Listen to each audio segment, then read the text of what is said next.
भाई मैं भिवानी डिस्ट्रिक्ट से धारेड़ू गांव से बिलोंग करता वाह हूँ। जी वाह। हाँ, मैंने अब इस देश के लिए तो ओथ ही नहीं ली है, पर Yes. इस देश को सुरक्षित रखने के लिए मैं ओथ ओथ ले ले चुका चुके हो, हूँ। yes. दिन मेरा पीआर आया, COPR आई, मैं राइट अवे मैं लेमिनेशन भी नहीं करवाई भाई उसकी। मैं सीधा ऑफिस में गया, मैं कहा I am eligible for the recruiting now. बहुत सारी ट्रेड्स हैं जिसमें $50,000 की साइनिंग बोनस दी जा रही है। जितनी भी आपकी जर्नी रही एप्लीकेशन से लेके ग्रेजुएशन देन पोस्टिंग और अब तक का, तो सबसे टफेस्ट मोमेंट क्या था दीपक का?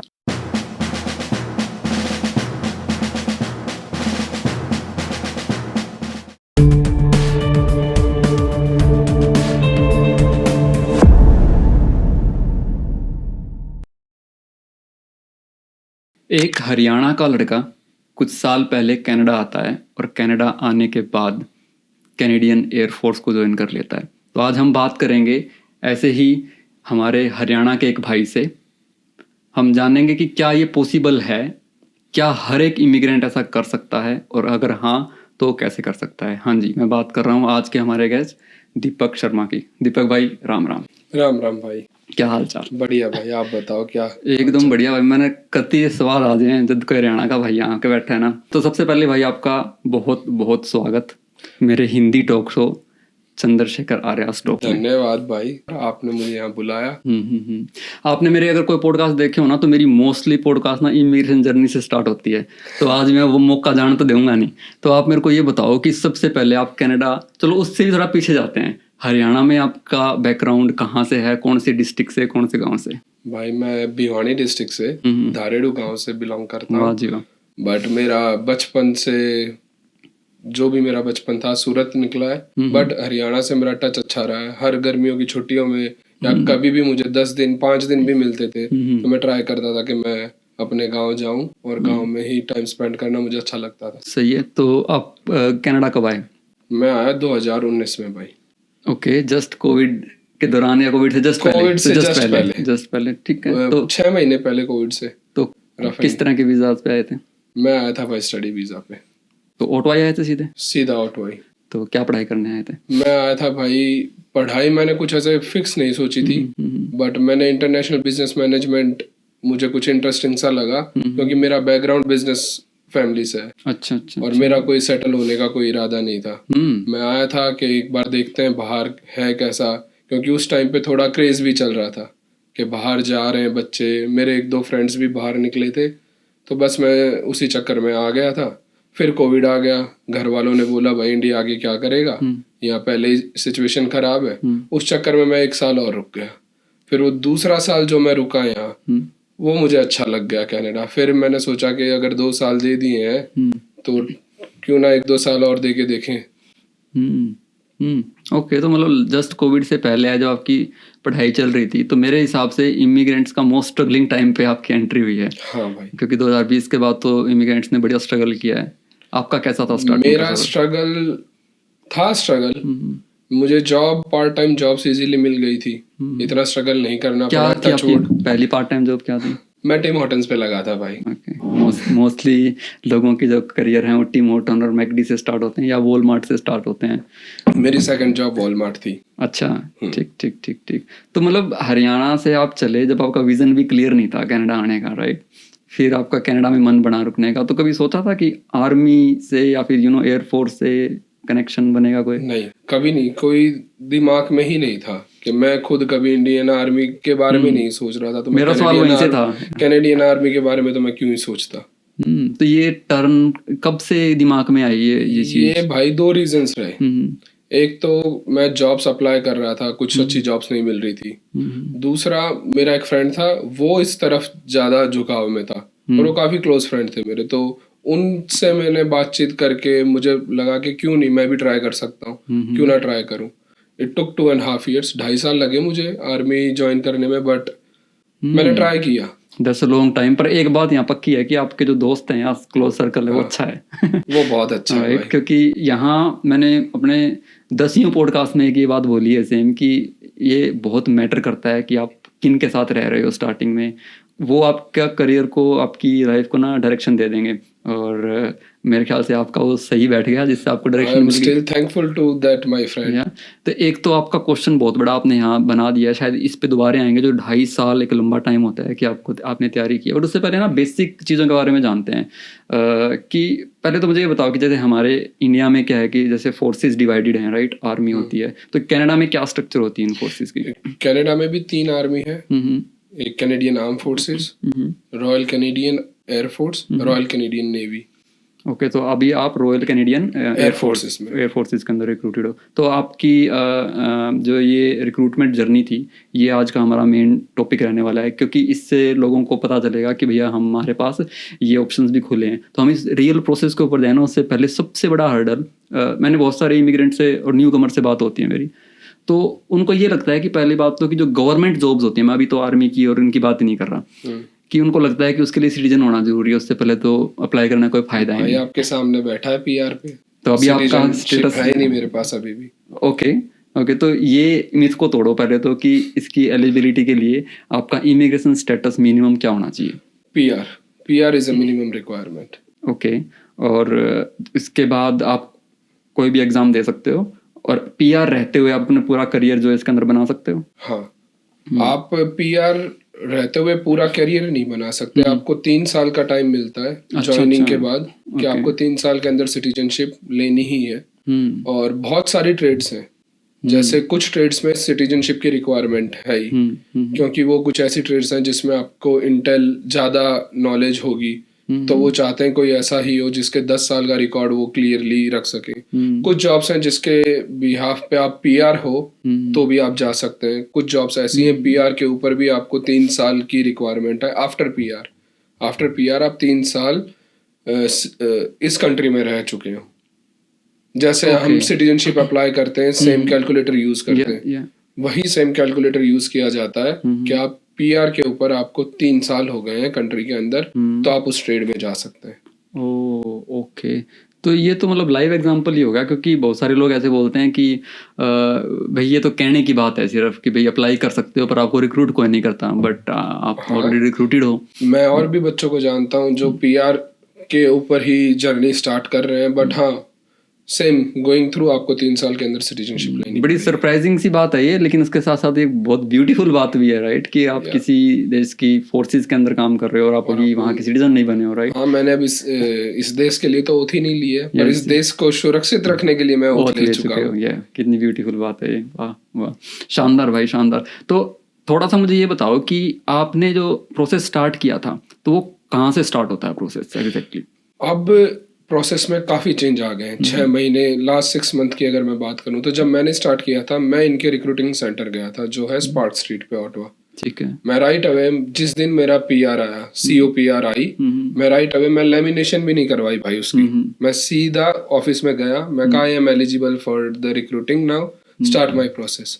वो भी मुझे देख के उन्होंने डेट देखी और उन्होंने मुझे देखा कि ये तो जैसे COPR पे कल की डेट थी, वो मेरे पास आई एक दिन बाद जी। तो उन्होंने मुझे ये पूछा कि आप पहले से ही सोच रहे थे इस बारे में? मैं कहा हाँ। तो फिर उन्होंने मुझे बोला कि जब तक PR कार्ड नहीं आता तब तक हम आपको एप्लीकेशन स्टार्ट नहीं कर सकते, बट उन्होंने मेरे डॉक्यूमेंट्स लिए। फिर जिस दिन मेरा PR कार्ड आया, मैं फिर वापस पहुंच गया वहाँ। ठीक है। फिर उसके बाद आपको प्रोसेस में आपके डॉक्यूमेंट सबमिट करने होते हैं। सबसे पहले तो आपकी पढ़ाई, आपको क्यों इंटरेस्ट है, सिंपल उस टाइम पे पूछा जाता था। आजकल ऐसा कुछ नहीं है, आजकल ऑनलाइन है, सब कुछ ऑनलाइन हो गया। CFET देना होता था। CFET is Canadian Forces aptitude test. अच्छा, इस टेस्ट के ऊपर आएंगे, उससे पहले ना मुझे थोड़ा सा थिंकिंग प्रोसेस के बारे में बताओ कि मान लो कि किसी ने डिसीजन लेना है फोर्सेस में जाने का, तो क्या थॉट प्रोसेस उसका होना चाहिए, या उसको जाना चाहिए या नहीं जाना चाहिए? ऐसी कौन सी बातें हैं जिससे उसको रुक जाना चाहिए कि भैया this is not your cup of T? Simply भाई मैं बताऊं, अगर आप बाहर स्ट्रगल कर रहे हो, आपको जॉब नहीं मिल पा रही कुछ, और आप सोच रहे हो फिजिकली फिट हो, मेंटली फिट हो, और आपको कुछ अच्छा करना है, 5 किलोमीटर भाग सकते हो, 25 पुशअप लगा सकते हो एक बार में, चले जाओ। दूसरा या तीसरी चीज सोचने की जरूरत ही नहीं है। आपको वहां पे एटमॉस्फेयर मिलेगा लर्निंग के लिए भी। आप कुछ भी ट्रेड चूज करो, आपकी ट्रेड ट्रेनिंग होगी। पहले आपकी सिंपल BMQ बोलते हैं यहाँ पे, बेसिक मिलिट्री क्वालिफिकेशन। अगर आप NCM रोल के लिए जा रहे हो, इसके बारे में आपको थोड़े डिटेल में भी मैं बता सकता हूँ। NCM non commission member, officers होते हैं कमीशन मेंबर्स। यहाँ पे 2 पाथवेज होते हैं, एक आप ऑफिसर लेवल पे जा रहे हो, एक आप NCM लेवल पे जा रहे हो। तो जो NCM लेवल के लिए जा रहा है उनकी 9 वीक्स की ट्रेनिंग होगी, बेसिक मिलिट्री क्वालिफिकेशन। और जो ऑफिसर लेवल पे जा रहे हैं उनका होता है BMOQ, basic military officer qualification. वो होती है 13 वीक्स की। पहले 13 वीक्स की होती थी, अब 11 वीक्स हो गई। ओके ओके, तो ये आपको पहले से ही ओके, सो ये इनिशियली आप डिसाइड कर सकते हो कि आप कौन से लेवल में जा रहे हो, आप डिसाइड कर सकते हो, और आपकी क्वालिफिकेशन के ऊपर डिपेंड होगा और एक्सपीरियंस के ऊपर डिपेंड होगा ये। Okay okay. ऑफिसर के लिए आपको मिनिमम कोई भी पोस्ट ग्रेजुएशन चाहिए। ठीक है। और रैंकिंग कैसे होती है ऑफिसर्स की? ऑफिसर्स की यहाँ पे इंडिया के जैसे ही है, स्टार्ट होता है लेफ्टिनेंट से, second lieutenant, captain, and then you grow on major. Okay. और जो हम नॉन ऑफिसर्स की बात करें, नॉन कमीशन रैंक स्टार्ट होता है जैसे एयरफोर्स में स्टार्ट होगा एविएटर से, एविएटर ट्रेंड, और कॉर्पोरल। और अगर आप नेवी में हो तो नेवी का स्टार्ट होता है seller 3rd class, seller 2nd class, seller 1st class. और अगर आप सिंपल आर्मी में जाते हो तो प्राइवेट, फिर corporal, master corporal, sergeant. Wow, too many things to remember. अच्छा, एक बात बताओ कि ऑफिसर्स वाले में तो आपने बता दिया कि पोस्ट ग्रेजुएशन टाइप का कुछ रिक्वायरमेंट रहती हैं डिफरेंट रैंक के लिए, और नॉन कमीशन रैंक के लिए मिनिमम क्वालिफिकेशंस क्या चाहिए? हर ट्रेड की डिफरेंट क्वालिफिकेशन रिक्वायरमेंट है, बट बेसिकली अगर मैं बोलूँ तो 10th and 12th is the requirement for NCM। Specially most of the ज्यादातर जो ट्रेड्स हैं वो 10th की मैथ मांगते हैं और 10th की इंग्लिश मांगते हैं। कुछ ऐसी नॉन कमीशंस हैं जिसमें आपको 12th की भी रिक्वायरमेंट होगी। तो मोस्टली तो अपने जो लोग हैं आ रहे हैं वो उनकी ये तो बेसिक सी मिलनी है। हाँ, ये एक बहुत अच्छा क्वेश्चन किया आपने कि हमारे जो बच्चे आ रहे हैं यहाँ पे, जो इंटरनेशनल स्टूडेंट्स हैं, वो लगभग 12th +2 तो है ही। तो उनका ये जो फर्स्ट स्टेप है ये तो क्लियर ही है। तो इसकी इक्विवेलेंसी निकलवानी पड़ती है उनको? यस, WS वगैरह। WS से करवा लो आप, और भी ऑर्गेनाइजेशंस हैं। मैं किसी को फ्री में प्रमोट तो नहीं करूंगा। ठीक है, तो आपकी जैसे आपने करवाई होगी इक्विवेलेंसी, तो हमारे इंडिया की कोई +2 यहाँ के 12th ग्रेड के इक्विवेलेंट आ जाती है। बट जैसे अगर आप वेस्ट से करवाओगे, WS से, वर्ल्ड एजुकेशन सर्विसेज से, तो वो आपकी 10th और 12th को कोर्स बाय कोर्स इवेलुएट नहीं करेंगे। और अगर आपको NCM ट्रेड में जाना है तो वो आर्मी ऑर्गेनाइजेशन ये बोलती है कि आपको कोर्स बाय कोर्स इवेल्युएशन चाहिए। तो आप 2-3 अलग अलग ऑर्गेनाइजेशन है जो ये करती हैं, आप उनसे करवा लो। या फिर आपको इतना कॉन्फिडेंस है कि आप 10th और 12th आप कर चुके हो, I would suggest do it again. Online course कर लो। अच्छा, इट्स इजी। वो ऐड ऑन कोर्स लग जाता है। ऐड ऑन कोर्स होता है, इट्स इजी प्रोसेस, आप वो भी कर सकते हो। इट्स जस्ट अ सेइंग कि अगर आपको लगता है आप कोर्स बाय कोर्स इवैल्यूएशन करवा सकते हो वो करवा लो। अगर वो नहीं करवाना तो 10th और 12th का जो भी आपको ट्रेड पसंद है उस ट्रेड के लिए अगर वो रिक्वायरमेंट है तो आप एडिशनली कोर्स ले सकते हो, ऑनलाइन कोर्स भी। वो भी आपको, अब आप जब रिक्रूटिंग सेंटर जाओगे वो भी आपको यही सजेशन देंगे। ठीक है, तो क्वालिफिकेशन के एंगल से और कोई चैलेंज है किसी भी टाइप का? क्वालिफिकेशन के एंगल से और कोई, आपकी बेसिक इंग्लिश होगी यहाँ पे अगर आप हो तो। आपको फ्रेंच का ऐसा कुछ नहीं, इंग्लिश चाहिए? फ्रेंच का चंद्र भाई है कि अगर आप ऑफिसर लेवल पे जाते हो तो ऑन द प्रोसेस आपको कंपलसरी फ्रेंच लर्निंग करवाई जाएगी। वो इंटरनल ट्रेनिंग का पार्ट वो इंटरनल ट्रेनिंग का इनिशियली आपको रिक्वायर्ड नहीं है। इनिशियली कोई रिक्वायरमेंट नहीं है। इनिशियली अगर आप फ्रेंच आती है आपको, इट्स अ बोनस।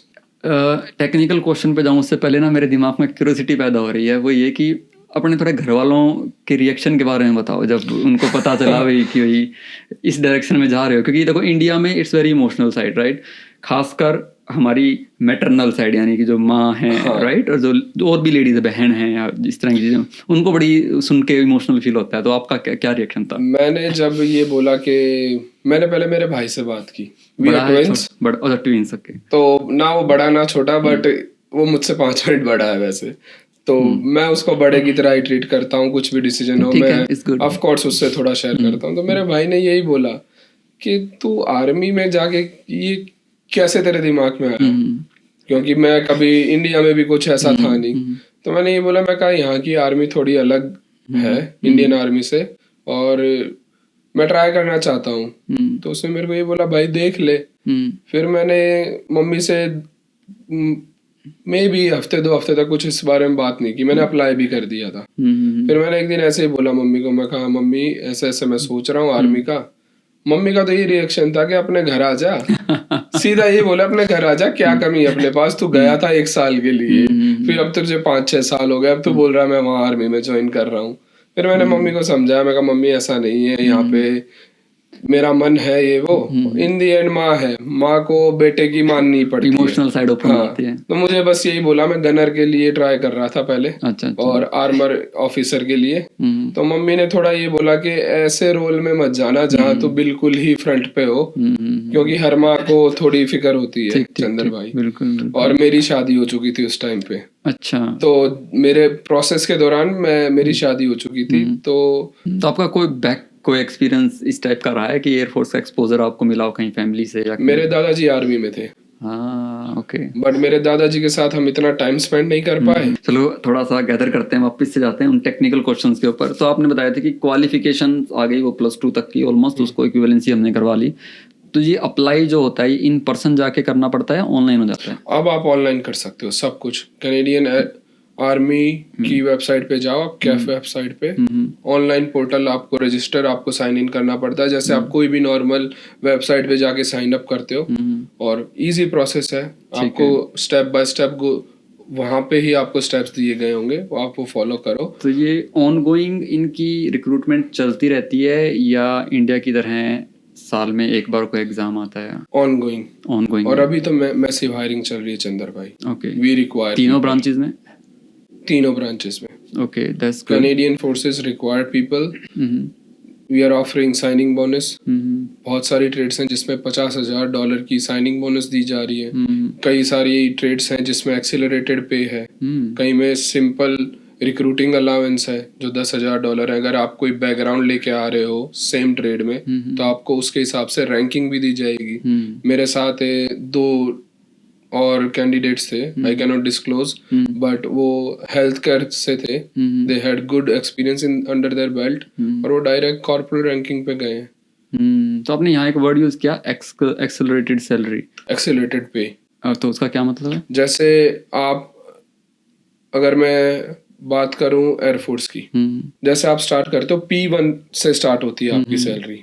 तो आप जब BMQ कर रहे हो तो आपको P1 ही मिलेगा, बट जैसे ही आपने BMQ कंप्लीट किया आप डायरेक्ट P2 स्लैब पे चले जाओगे। ठीक है। और जैसे ही आपने अपनी बेसिक ट्रेनिंग के बाद ट्रेड ट्रेनिंग होती है वो कंप्लीट किया, आप P3 पे चले जाओगे।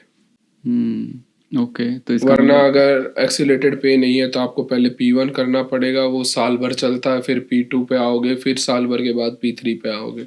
Okay. Pay slips P1 P2 P3। तो ये बेसिकली अट्रैक्शन है न्यू रिक्रूटर्स के लिए। ओके। जो 50,000 की आपने बात की joining bonus, it's a big huge attraction. Huge attraction. उसमें भी 3 तरीके से उसको कट डाउन किया गया है। $10,000 आपको मिलेंगे जब आप BMQ कंप्लीट करते हो, साइनिंग करते हो। $20,000 आपको मिलेंगे आपकी ट्रेनिंग कंप्लीट करने के बाद, जो BMQ के बाद ट्रेड ट्रेनिंग होती है। और उसके बाद जो $20,000 है वो हर ट्रेड का डिफरेंट सिनेरियो है। किसी ट्रेड में आपको 3 साल की ऑर्गेनाइजेशन के साथ साइन अप करना है, किसी में 5 साल के साथ करना है, किसी में 7 साल के लिए करना है। तो जैसे ही आपका पहला ट्रेड टर्म पूरा होगा $20,000 आपको तब दिए जाएंगे। सही है। तो in total 50,000 is a good allowance. चलो अब अपन पैसा की बात करने लग गए तो थोड़ा सा सैलरी के बारे में बात कर लेते हैं भाई। In terms of like salary कैसा करियर है, कैसा दिखता है आमतौर पे अगर दूसरे करियर से कंपेयर करें तो? रिसेंटली पे 18% इंक्रीज हुई है। 18% इंक्रीज हुई है? हाँ, 18% इंक्रीज हुई है। ये लास्ट शायद ट्रूडोस के फादर साहब थे, उसके टाइम से कभी भी कोई पे इंक्रीमेंट नहीं हुई थी। ओके। तो लास्ट कुछ 10, मैं एग्जैक्ट नहीं पता मुझे। तो लगभग स्टार्टिंग जब करते हैं तो एक रेंज क्या है, किस रेंज की? 60,000 के आसपास अगर आप NCM रोल में जाते हो, और अगर आप ऑफिसर में जाते हो तो उसका 70 के आसपास है। That's a smart start। और उसके बाद स्केल आपके जल्दी आपके बढ़ते रहेंगे। पेंशन है आपकी, आपको फुल फैमिली के साथ कवरेज मिलता है, medical coverage, dental, medical. Okay, that's interesting. जैसे इन टर्म्स ऑफ अगर हम नंबर ऑफ डेज के बारे में बात करें, जैसे टीचर्स को बोला जाता है कि भाई 3-4 महीने की तो छुट्टी उनकी साल में वैसे हो जाती है, तो अगर हम फोर्सेस की बात करें तो उसमें कैसा दिखता है टेन्योर? 20 डेज की आपकी एनुअल लीव होंगी, ठीक है। उसके साथ साथ आपको शॉर्ट पीरियड लीव होती है, उसके बाद आपकी कुछ मेडिकल इमरजेंसी हो जाए वो लीव होती है, तो डिफरेंट काइंड्स ऑफ लीव है। और ऑलमोस्ट जो गवर्नमेंट जॉब में होती है हाँ, उतनी हो जाती है। उतनी हो जाती है, और हर केस टू केस डिफरेंट होता है। अगर आपका कुछ केस सीवियर है, फैमिली में कोई प्रॉब्लम आती है, तो आपका जो चेन ऑफ कमांड है वो डिसीजन लेगा। और मैंने ये देखा इतने पीरियड में ही कि आपका चेन ऑफ कमांड अच्छा हो तो आपको हर चीज में सपोर्ट मिलती है। इवन तक आप कैरियर कुछ और चूज कर रहे हो, मैं मेरी बताऊं, मैं कुछ और कैरियर लेके गया था, अब मैं किसी और कैरियर के तरफ जा रहा हूँ with in 6 month of period, तो आप कैरियर भी चेंज कर सकते हो, आपको गाइडेंस भी मिलती है। स्विच करना इजी है इंटरनली, राइट? हाँ, मैं इस टॉपिक पे थोड़ा बोलूंगा बच्चों को। काफी बच्चे अभी भी जो मुझसे क्वेश्चन करते हैं, जो बाहर हैं, इन प्रोसेस हैं, वो यही है कि भाई मुझे ये ऑफर किया जा रहा है या मुझे ये ऑफर किया जा रहा है, मैं ये ट्रेड लूं या ना लूं, क्या करना चाहिए। आई वुड से जो मुझे मेरे रिक्रूटर ने कहा था, दीपक, या तो इधर आप वेट करो 1 साल, या आप 1 साल अंदर जाओ, और आपकी जिस दिन से आपकी एनरोलमेंट होगी उस दिन से आपकी पेंशन पीरियड स्टार्ट हो जाएगा। तो 1 साल बाहर वेट करने से अच्छा 1 साल आप अंदर सर्व करो। और अंदर आने के बाद मैं ये नहीं कह सकता कि भाई इजी है, प्रोसेस नहीं है, but there are more option rather than staying outside. आप अंदर आओ, आप अपना बेसिक क्लियर करो, आप अपनी चेन ऑफ कमांड को स्टार्टिंग से बता के रखो कि मुझे ये चीज़ों में इंटरेस्ट है और मैं इस चीज़ में ज़्यादा मेरा फ्यूचर देखता हूँ, फॉर श्योर आपको हेल्प मिलेगी। तो अंदर जाने के बाद सिस्टम के आपको इनफ टाइम और स्पेस मिल जाता है कि आप एक्स्ट्रा टाइम पढ़ाई पे या एग्जाम देने पे लगाओ? हाँ, बेसिक मिलिट्री क्वालिफिकेशन के बाद आपको टाइम मिलेगा। आप अपना एक्स्ट्रा पढ़ाई भी करना चाहते हो कोई डिफरेंट फील्ड पे, आपको उसमें भी सपोर्ट करती है आर्मी। Okay, interesting. अच्छा, यहाँ क्योंकि आपने जैसे बात की कि और भी बच्चे भी जैसे ट्राई कर रहे हैं, एज का क्या क्राइटेरिया है, मिनिमम और मैक्सिमम दोनों? एज आपकी मिनिमम होनी चाहिए 17 ईयर्स, ठीक है। मैक्सिमम की मेरे हिसाब से 50 समथिंग है, मैं मैक्सिमम नहीं बता सकता, मुझे एग्जैक्टली नहीं पता, बट मेरे साथ 46 ईयर्स की लेडी थी जो रिक्रूट हुई है 46 ईयर्स। That's interesting. वापस से प्रोसेस पे जाते हैं कि आपने ऑनलाइन अप्लाई कर दिया, अब अप्लाई करने के बाद नेक्स्ट स्टेप क्या होगा? वहां से कुछ जवाब आना है तो कितनी दिन में आएगा या कितनी देर में आएगा? आप वेबसाइट पे अप्लाई करते हो, आपको एक पोर्टल की लॉगिन इन्फॉर्मेशन हो जाती है, आप उस पोर्टल पे जाओ, कुछ भी अगर जैसे आपके डॉक्यूमेंट्स रिक्वायर होंगे तो आपको उसके ऊपर ही अपलोड करने होंगे। आपको स्लैब खुल जाएगा कि हमें ये डॉक्यूमेंट्स चाहिए, और आपको वाया ईमेल भी आपको रीच आउट किया जाएगा।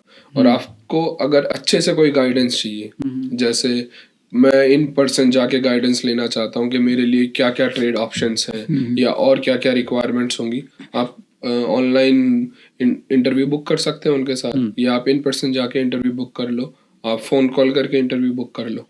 तो यहाँ कुछ आइडिया है कि अप्लाई करने के बाद और वहां से कोई कांटेक्ट होने के बीच में कितना टाइम है, ये मतलब कितना लगता है? Time is something I can not talk about. कई बच्चे ऐसे भी हैं जिनका 3 महीने में पूरा प्रोसेस हो चुका है, कई बच्चे ऐसे भी हैं जिनका 2 साल या 3 साल प्रोसेस चला है, बट राइट नाउ जो सिनेरियो चल रहा है 6 से 8 महीने में आपका प्रोसेस हो जाता है। ओके, तो यहाँ सही पॉइंट है जो आपने बोला था कि 2.5 साल लग गए थे आपको, तो ऐसा क्यों हुआ?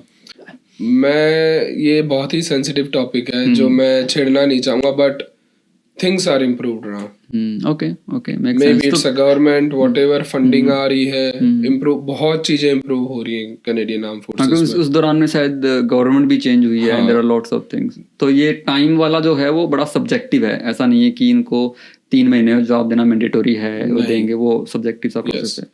ओके। और ये ट्रेड टू ट्रेड भी डिफर करता है।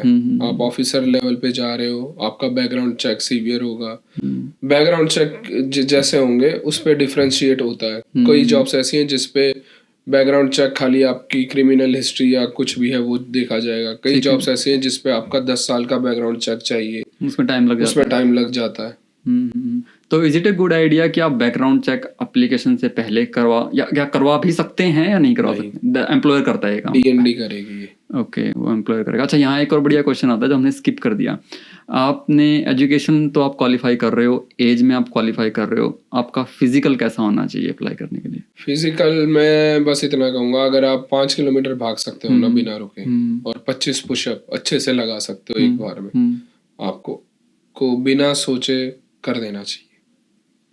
आपको वहाँ पे पीएसपी का स्टाफ होता है, वो आपको ट्रेनिंग देगा, उसमें भी आपको हेल्प मिलेगी। ओके, सो ये तो मतलब आई मीन ऑलमोस्ट हमारे हरियाणा पंजाब वाले तो इतना तो मतलब आगा हुआ है उनमें, राइट? बेसिक से ये तो चीजें वो तो कर लेते हैं। और ऐसा मतलब कुछ नहीं है कि भाई इतना मिनिमम वेट होना चाहिए बॉडी में या नहीं, हाइट बॉडी कुछ नहीं। हाँ, आपका मेडिकल एग्जाम होगा। अगर आप जैसे आप गनर या कोई भी आर्मर के लिए जा रहे हो, उसके लिए अलग रिक्वायरमेंट है मेडिकल। अगर आप कोई दूसरी फील्ड में, हॉस्पिटैलिटी फील्ड में जा रहे हैं, उसकी अलग रिक्वायरमेंट्स है, मेडिकल एग्जाम होगी आपकी।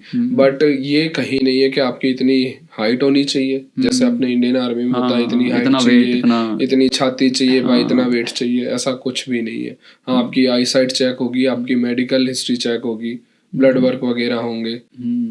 तो आई साइट जैसे एक बड़ा इशू है जो जनरेशन 90s के बाद की वाली जनरेशन है, उनमें तो काफी सारे इश्यूज हैं।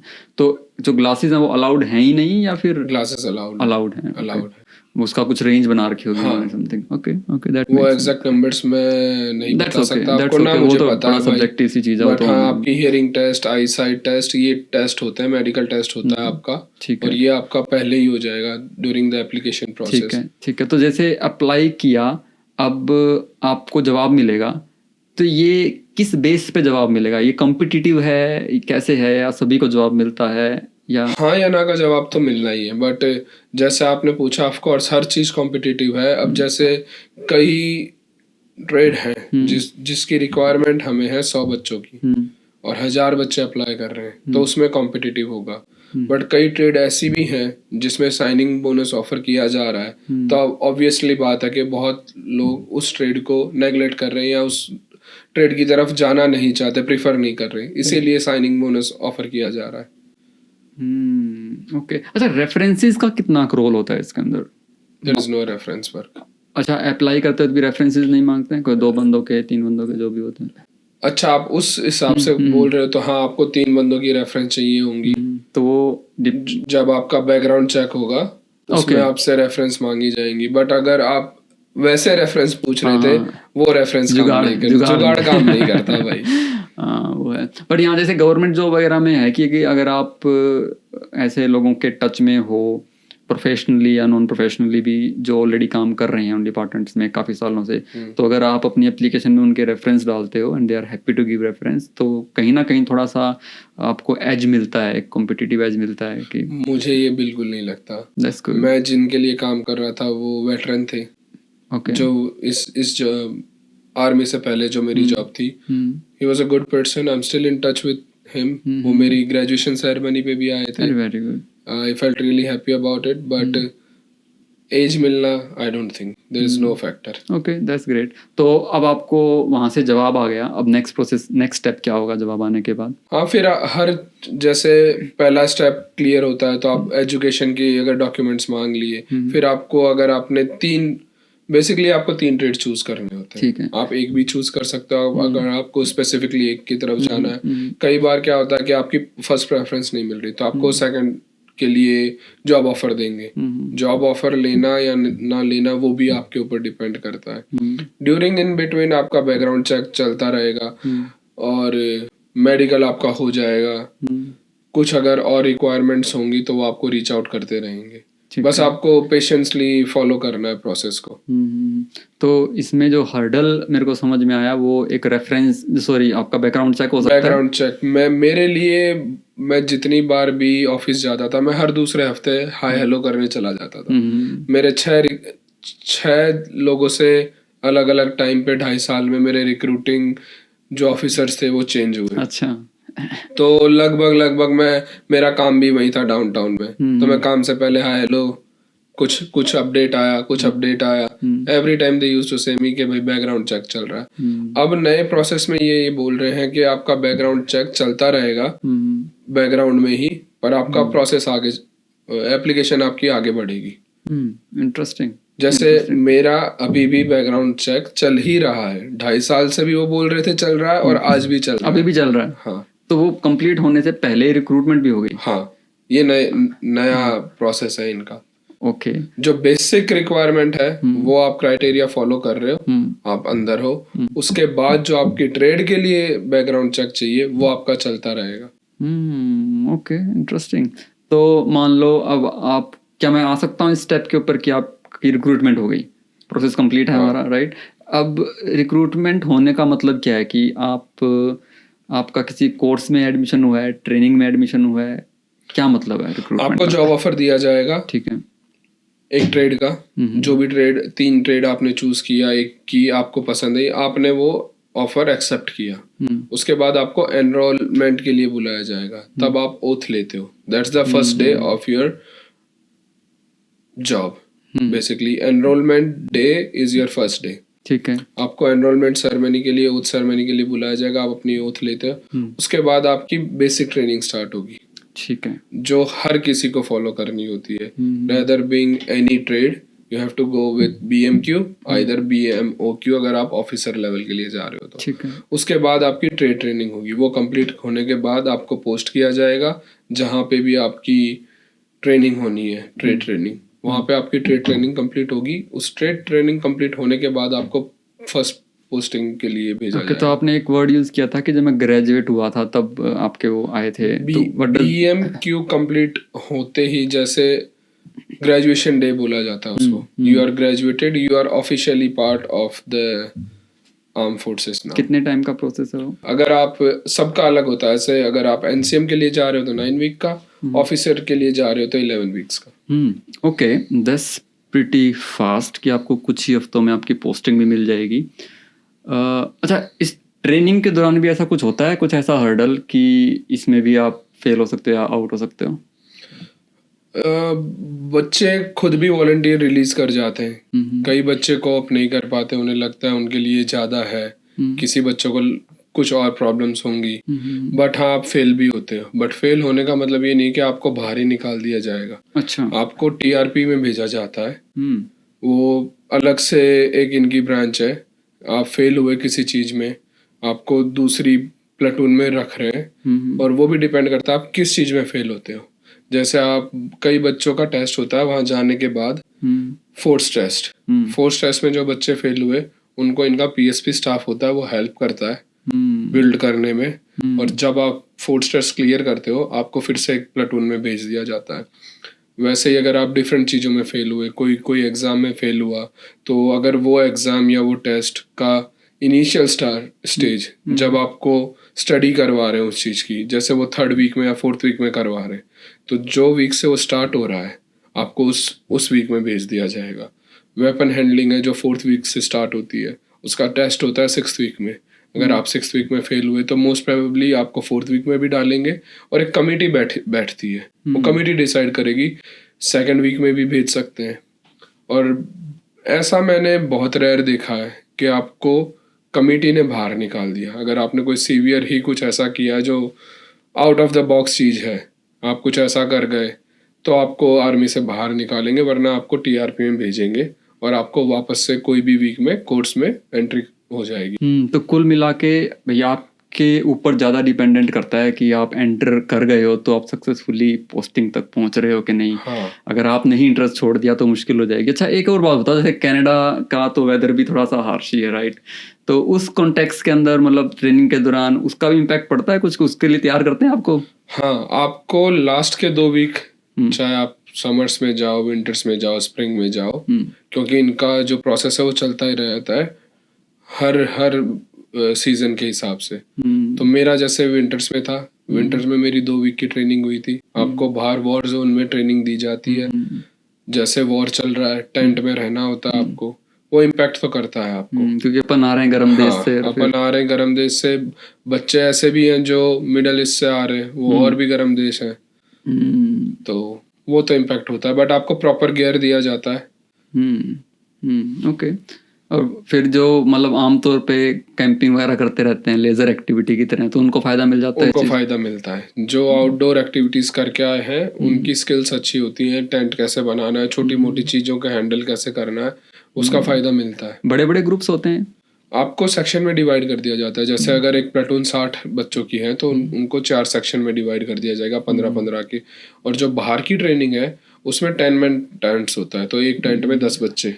ओके। अच्छा, आपका पर्सनल एक्सपीरियंस से पूछना चाह रहा हूँ एक चीज़ कि आपको क्या लगता है what is the top reason कि जो बंदों ने एंट्री ली और पोस्टिंग तक नहीं पहुंच पाते, उसका सबसे बड़ा रीज़न क्या बनता है? बहुत बच्चे जो हैं जो यंग एज में आते हैं, जो बस फन के लिए आते हैं ज़्यादातर बच्चे, मतलब उनका बेसिक कोई रिस्पॉन्सिबिलिटी लेके नहीं आते, वो बच्चे कोऑप नहीं कर पाते, वो छोड़ देते हैं। क्योंकि पहले जो प्रोसेस था वो 13 वीक्स का था, उसको कट करके 9 वीक का कर दिया। It's a fast process, fast learning होती है आपकी, टेस्ट होते रहते हैं हर वीक कुछ ना कुछ। तो आपको फोकस रहना पड़ेगा 9 हफ्ते, स्लीप कम होती है, आपको प्रॉपर टाइमिंग मीट करने होती है, न्यू सिनेरियो होता है। क्योंकि बच्चे, अब जैसे मैं, मेरा एग्जांपल हूँ, मैं मिलिट्री बैकग्राउंड से नहीं था, आपको पता ही नहीं है आपको अब क्या ट्रेनिंग देंगी, तो आपको अपना माइंड ओपन रखना और फोकस रहना। और कई बच्चे लास्ट में ही आके छोड़ देते हैं, जो बाहर का वेदर है वो कोऑप नहीं कर पाते। 8th 9th वीक अगर एनसीएम की बात करूं मैं, और ऑफिसर में 8 9 10 11 वीक, क्योंकि बाहर कई बार हार्श वेदर होता है। जैसे जब मेरी ट्रेनिंग हुई थी इस बार, जनवरी एंड और फेब स्टार्ट, वेदर वार्निंग्स थी यहाँ पे, polar winters, still we were outside, still we were doing whatever the requirements were. तो मतलब कि अगर पूरी रिसर्च नहीं की है अपनी आने से पहले, तो ये गड़बड़ हो सकती है। तो डू योर रिसर्च और उसके बाद ही एंट्री स्टार्ट करो। अच्छा, यहाँ है ना एक और सवाल पैदा हो रहा है, क्योंकि आपने बताया था कि आपकी शादी भी हो चुकी है, तो पोस्टिंग का क्या सीन रहता है? मान लो ट्रेनिंग हो गई, अब आपकी पोस्टिंग हो सकता है कहीं और, क्योंकि जैसे हरियाणा में, सॉरी, या फिर अपनी इंडिया में बोलते हैं ना कि आर्मी की जॉब तो खाना बदोश वाली जॉब है, आज यहाँ कल वहाँ, तो यहाँ क्या सीन रहेगा? यहाँ आपको बेसिकली ट्रेड ट्रेनिंग होने के बाद, बीएमक्यू के बाद ट्रेड ट्रेनिंग आपकी जहाँ पे भी एंट्री प्लान्स में आपको बता दिया जाता है कि भाई बेसिकली आपकी यहाँ ट्रेड ट्रेनिंग होगी, कितने टाइम पीरियड की ट्रेड ट्रेनिंग है। ट्रेड ट्रेनिंग के दौरान आप साथ में नहीं रह सकते स्पाउस के, ठीक है। ट्रेड ट्रेनिंग पूरी हुई, आप अपने स्पाउस के साथ रह सकते हो। जहाँ पे भी आपकी पोस्टिंग आएगी आपको हेल्प मिलेगी, या तो आप फैमिली के साथ बेस पे रह लो, या आपको कुछ अलाउंस दिया जाएगा अगर वहाँ पे कोई होम अवेलेबल नहीं है या फैसिलिटीज अवेलेबल नहीं है, आपको बाहर के लिए अलाउंस दिया जाएगा। और आपके जो भी मूविंग एक्सपेंसेस होंगे वो भी आपको दिए जाएंगे। Add on that, recently new update, $13,500 for your first 3 posting. It's a good amount, अच्छी अमाउंट है। जैसे अगर एग्जांपल दिया जाए, ऑटवा से कोई किंगस्टन मूव हो रहा है, आपके मूविंग एक्सपेंस तो कवर होंगे ही, on the top of that आपको 13,500 दिए जाएंगे कि आप नई जगह पे जाके अपना बेस बना सको। और पोस्टिंग यहाँ पे ये होता है भाई के आपको प्रेफरेंस मांगे जाएंगे, you have to choose 3 preference. उस 3 प्रेफरेंस को try to make a small circle, जो हमें समझाया गया। If I am based in Ottawa, I will like to stay in Ottawa, मैं चाहूंगा कि मैं ऑटवा में रहूं, तो मेरा जो ट्राइंगल बनाऊंगा मैं, ऑटवा, किंगस्टन, पेटावावा या ट्रेंटन, तो मुझे उस ट्राइंगल के अंदर अंदर ही कहीं पे पोस्ट करेंगे। तो this is something you can try.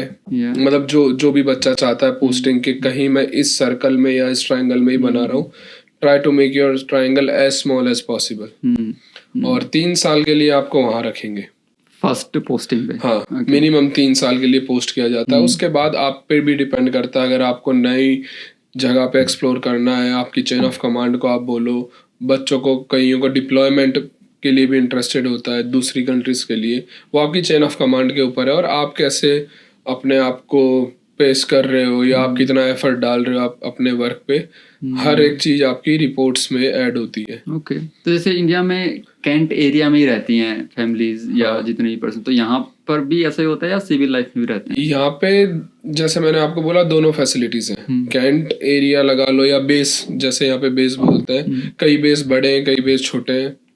And अगर आपको बेस पे फैमिली वालों को प्रेफरेंस मिलती है, बट अगर फिर भी आपको अगर वहाँ पे फैसिलिटीज नहीं मिली, अकोमोडेशन नहीं मिलता, you will be given some sort of allowance to stay outside.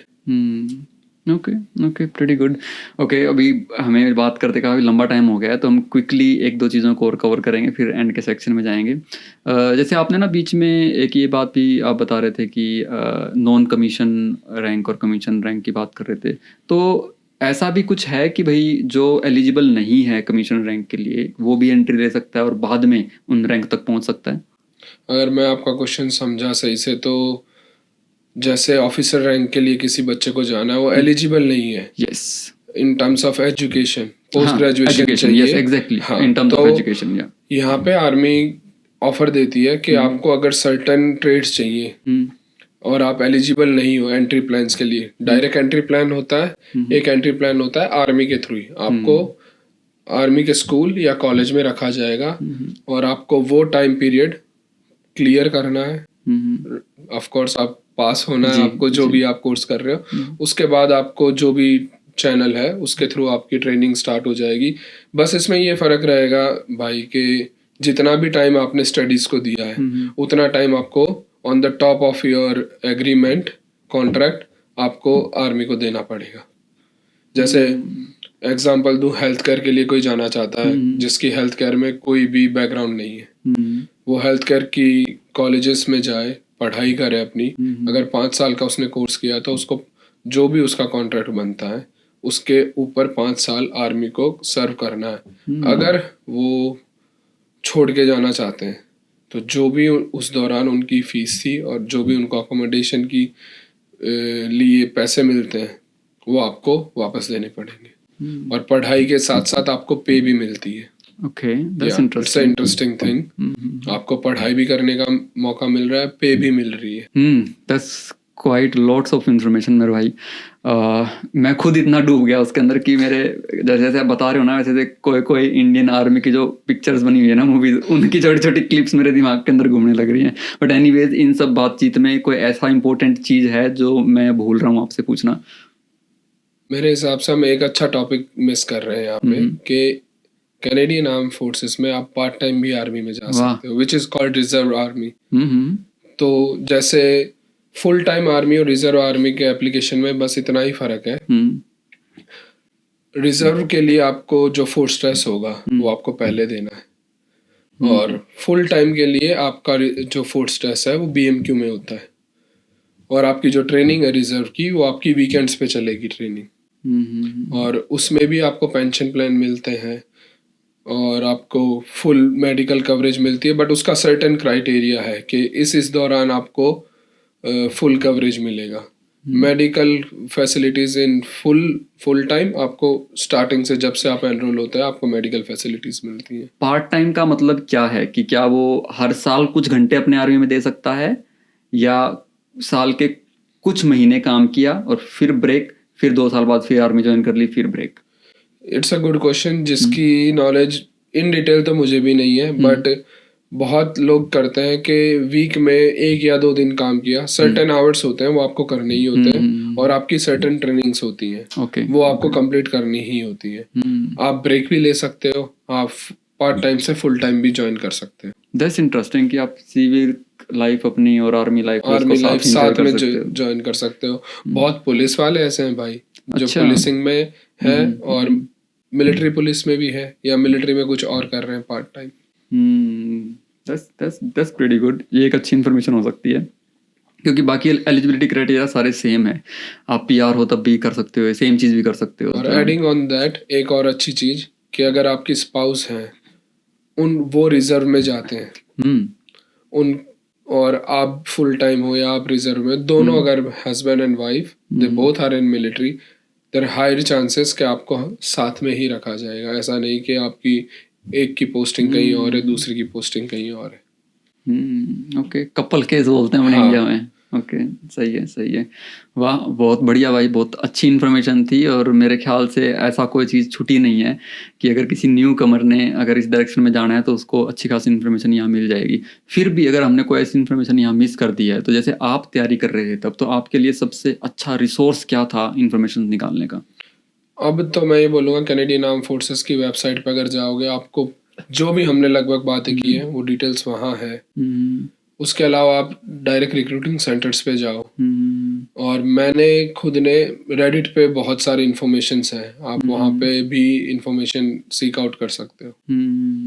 Okay, यहाँ एक डिस्क्लेमर दे देते हैं कि रेडिट पे अगर जा रहे हो तो जस्ट मेक श्योर कि आप सही जगह से इन्फॉर्मेशन ले रहे हो, क्योंकि कैनेडियन फोर्स की वेबसाइट से लोगे तो ऑब्वियसली आपको सारी इन्फॉर्मेशन अच्छी मिलने वाली है। और ये बहुत ही प्यारी सजेशन है आपकी कि आप सेंटर पे जाओ और वहां से कंसल्ट करो, इससे ज्यादा अच्छा डायरेक्शन हो ही नहीं सकता है। वो कहते हैं ना, पूछ डाला तो लाइफ जिंगा डाला। और ये नई वेबसाइट अभी डेवलप हुई है, तो मेरे हिसाब से तो जितनी भी आपको नॉलेज चाहिए ना, आपको वेबसाइट पे ही मिल जाएगी। But still it's always better to talk to the right person. In person जाओ आप, वो रिक्रूटर ऑफिसर्स हैं, उन्हें अच्छे से आपके बारे में आप बताओगे तो आपको कुछ ना कुछ नई गाइड ही मिलेगी। कई बार क्या होता है, बच्चों को समझ में ही नहीं आता कि हम इतने सारे ट्रेड्स हैं, हम क्या ट्रेड चूज करें, हमारे पास डिग्रीज हैं, हम ऑफिसर ही जाएं। कई बार होता है, जैसे मुझे भी बहुत था कि मैं ऑफिसर ही जाऊं या मैं एनसीएम जाऊं, मैं बहुत कंफ्यूज था। तो इस चीज के लिए मुझे भी हेल्प मिली। इतने सारे ट्रेड्स हैं, आप राइट आदमी से अगर बात कर रहे हो तो वो आपको अच्छे से नॉलेज देगा, क्योंकि वो उस चीज की एक्सपर्टीज लेके बैठे हैं। इंटरेस्टिंग। ओके, बिल्कुल खत्म करूँ मैं पॉडकास्ट, तो उससे पहले एक क्वेश्चन है, अगर आप कंफर्टेबल हो तो। जितनी भी आपकी जर्नी रही एप्लीकेशन से लेके ग्रेजुएशन देन पोस्टिंग और अब तक का, तो सबसे टफेस्ट मोमेंट क्या था दीपक का? सबसे टफेस्ट मोमेंट मेरा लास्ट के 2 वीक में से, जो लास्ट वीक था मेरा, वहां पे एक मोमेंट हुआ था मेरे साथ। मैं वो डिस्क्लोज तो नहीं कर पाऊंगा, बट दैट वाज वेदर के हिसाब से भी, और 2 वीक जो वॉर जोन की ट्रेनिंग होती है वो चैलेंजिंग भी होगी पर टफ भी होगी। Okay, well and good. थोड़ा हिंट चाहिए होता है, हमें मिल गया उस चीज का। ओके, अब अगर मान लो आपको किसी न्यू कमर को, इमिग्रेंट को, अगर कोई मैसेज देना हो क्रिस्पी सा, तो वो मैसेज क्या होगा दीपक का? मैसेज तो मैं यही दे सकता हूँ भाई, कि जो भी थोड़ा भी सोच रहा है इस बारे में कि हम आर्म फोर्सेस में जा सकते हैं नहीं जा सकते, पहले तो आप अपनी एलिजिबिलिटी चेक करो। आप आज कनाडा में आए हैं, आपकी सिटीजनशिप नहीं है, PR is a minimum thing, आपकी पीआर है, आप अपनी एलिजिबिलिटी चेक करो, गो फॉर इट। और उसके ऊपर मैं एक और चीज़ ऐड करूँगा, आप लड़के हो चाहे लड़की हो, आपकी एज मत देखो, मैं इतना फिजिकल फिट हूँ नहीं हूँ, ये सब बाद की बात है। पहले आप ये देखो कि आप एलिजिबल हो या नहीं। आप एलिजिबल हो, कौन से ट्रेड में आपको इंटरेस्ट है, उसके बारे में थोड़ा बहुत पढ़ो आर्म फोर्सेस की वेबसाइट पे जाके। और उसके बाद भी आपको कुछ क्वेश्चंस हैं, राइट कैंडिडेट चुनो जो आपके अगर कोई नोन में है, जो ऑलरेडी सर्व कर चुका है, वेटरन है या कर रहा है। और उसके अलावा भी मैं ये बोलूँगा कि लोग हैं जो ये काम कर रहे हैं, जिनका काम है ये, आप उनके साथ अपना अपॉइंटमेंट फिक्स करो, रिक्रूटिंग सेंटर्स में जाओ, और वो आपको बहुत प्यार से अच्छे से गाइड करेंगे कि आपके लिए क्या अच्छा है, क्या सही है। ऑफिसर जा सकते हो आप, या नॉन कमीशन जा सकते हो। ट्रेड्स के बारे में आपको बताएंगे डिटेल्स में कि आप इस ट्रेड में क्या करोगे क्या नहीं करोगे। So check your eligibility and guys go for it.